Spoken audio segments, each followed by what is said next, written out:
What's the YouTube? Dale here from Zephyr War Games, and today, by the request of Acer JN8VP, I am bringing you a brand new boss monster combo for Adventure Synchrons. Now this utilizes the same two starter cards of Right and Jet, but the end board can be absolutely insane. So it ends on anywhere from 2 to 3 level 12 Synchro boss monsters and backed up with a counter trap.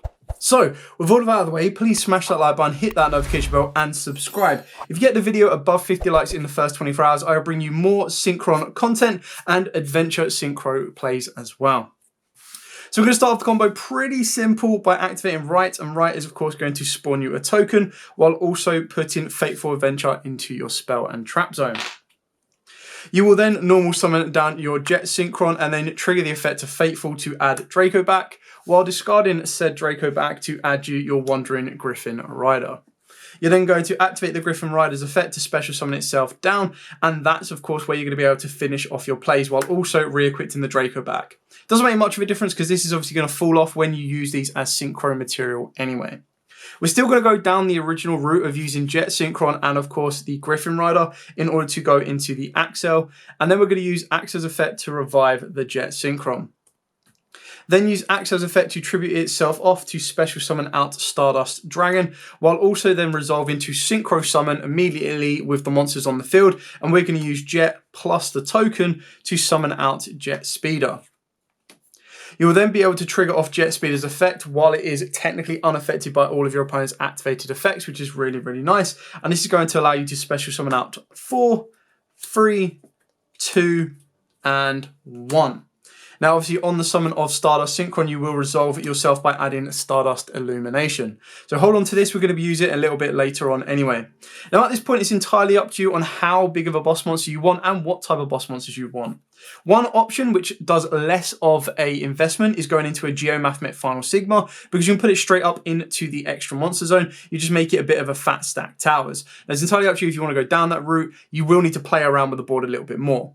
The one we're going to go for in this particular combo, and purely because Acer asked for it, is we're going to go for Red Supernova Dragon. So in order to do that, we're going to use a 5, which is our non-tuner, and then 3 tuners. So 6, 7, 8, 9, 10, 11, 12. So there's your 3 tuners plus your non-tuner, and you're going to go straight into a Red Supernova Dragon. So you've got your first boss monster level 12 on the board. But don't worry, that is not the end of it. We're now going to activate Illumination, and because we control Stardust Dragon, we can actually special summon Trail from the deck. Now, what gets even better here is you're now going to banish the Illumination to make your Stardust Trail a level 5.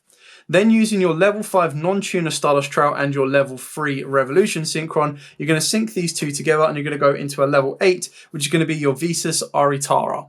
This is then going to trigger the effect in ordering you to add the reframing, and the best thing about this is you don't need to control the Aritara, you only need to control it or have Visas on the field to negate and destroy, but you just need to control a Synchro monster to negate, which is really important because it means you can play around stuff like Dark Ruler, No More, Evenlies, everything else you need to. So we're going to add the reframing, we're going to set the reframing and make your plays from there.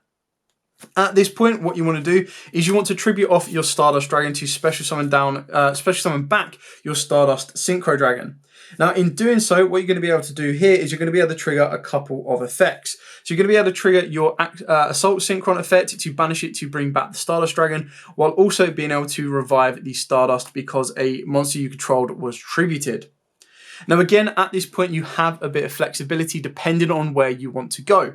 We want to end this board with 3 level 12 Synchro monsters with the opportunity to tag that out into a 4th and put in 1 back.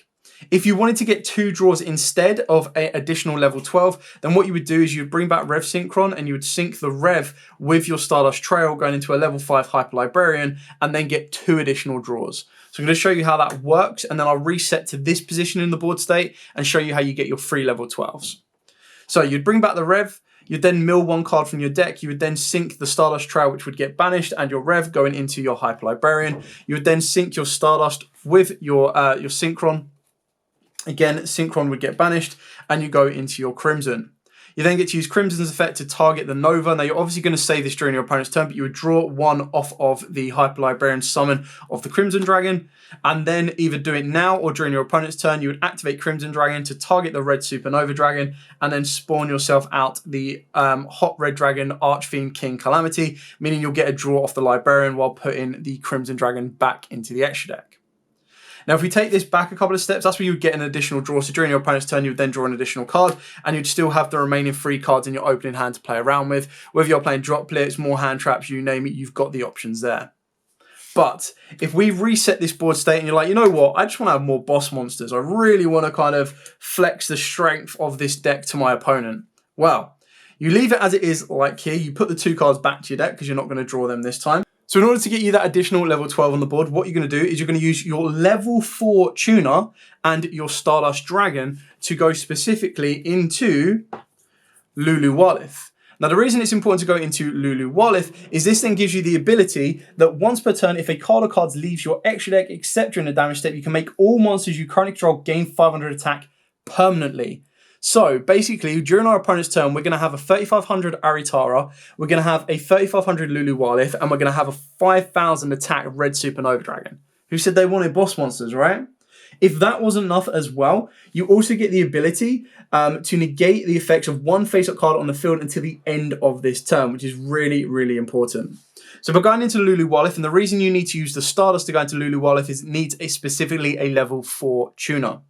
You then use the level 8 tuner of Aritara and the level 4 of the Stardust Trail, banishing the Stardust Trail and remembering to banish your Stardust Synchron, and this will then allow you to go into your Crimson Dragon. So now what you want to do is you want to pass your turn there. By passing your turn there, what you're going to be able to do is during your opponent's draw phase, or however you want to do it, is you're going to activate Crimson Dragon's effect. This will then allow you to spawn out your Hot Red Dragon Archfiend King Calamity and put the Crimson Dragon back into the extra deck. In doing so, Lulu Walith's effect will now trigger and it will boost all of these up again. Now, obviously, your Calamity will go up to a 4500 base. Your Red Supernova will now be on 5k, and your Lulu Walith will now be 3,500 as well. Now, obviously, it is a bit of a difference. If you decided not to go into a Crimson Dragon, you wanted to keep the Aritara on the board, you can do as well. Entirely up to you. And what you can do from there is you still have the ability, like I said, if you wanted to leave it with your Trail on the board here and you don't want to go through Crimson Dragon to go into Bane, you then have the ability, like I said, to bring back your Rev Synchron, go into the Synchro 5. You've also got the ability with the remaining hand as well, if you want to bring back Jet instead of Rev, so you can use Rev the next turn. Really is up to you on how you want your end board to finish, but by doing this and going into another level 5, this will then give you the ability to play a bit further. If you wanted to push that bit further as well, one thing you can very easily do, let's say we did decide to bring back Rev instead of Jet, is you can sync these two together. And the really important thing of doing this is you need to make sure that you go into Axel, because by going into Axel, it will allow you to spawn a token off of the back of your Stardust Trail. So then you go Stardust Trail, boom. You can then use Axel's effect to send the level 4, so an additional Stardust to make it a level 9. You can then sync your Axel and the token, and that then opens up the door for a Baron, or it can go into a Bestial Disbatter. And in doing so as well, if you wanted to go that bit further, you can then use Disbatter's effect to bring back the Trail, and then sync the Trail with the Aritara, and go into your Crimson Dragon. So you do the exact same play, the exact same thing. However, if you save back the Lulu Walith, you will then get the ability to do it when you make out the Crimson Dragon, meaning your Desparta goes up to 4k, your Red Supernova is 45, and then again during your opponent's turn you do the exact same thing. Crimson Dragon, target the Red Supernova, bring out your Hot Red, put in back the Crimson Dragon, and go from there. So that is the better one with Disbatter. This is where you get even more boss monsters. And like I said, Lulu would have been buffed by a K, Disbatter would have been buffed by a K, Nova by a K, and then Bane is just sitting there as a nice 4500 boss monster as well. Let's turn off your opponent's board. And if they wanted to activate drop bits or anything in response, as long as they don't send a trap, you can then respond with a reframing, and meaning your King Calamity is completely protected. So that is it for the combo. A couple of different options, different routes, depending on how you want to end it. Like I said, you can be with a Disbatter, you can go with a Baron de Fleur, you can just leave it as it is, you can go for 2 draws in your hand instead.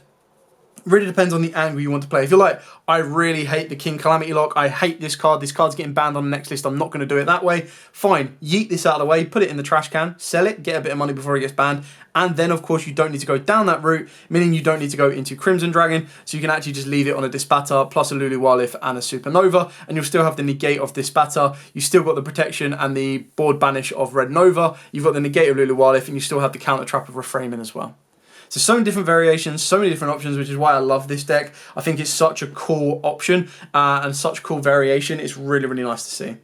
Anyway, I hope you like this combo. Something a little bit different. I definitely haven't seen this out online. I know it's a little bit risky because it doesn't, like, it protects from Nibiru in the earlier stages because that's where your Speeder and your Axel or your Stardust are completely unaffected. But because you don't go into a Baron or a Crystal Wing or anything like that earlier on, they could do a late drop of a Nibiru. But this is just something that was requested. And I thought, you know what, let's see how many level 12s or 10s or boss monsters in general we can get on the board and see what our opponent can respond with. Anyway, thanks so much for watching. Don't forget to like, comment, subscribe, share. Any questions at all, by all means, please put them in the comments down below. I will be more than happy to answer them for you. For now, as absolutely always, stay safe and, of course, happy dueling.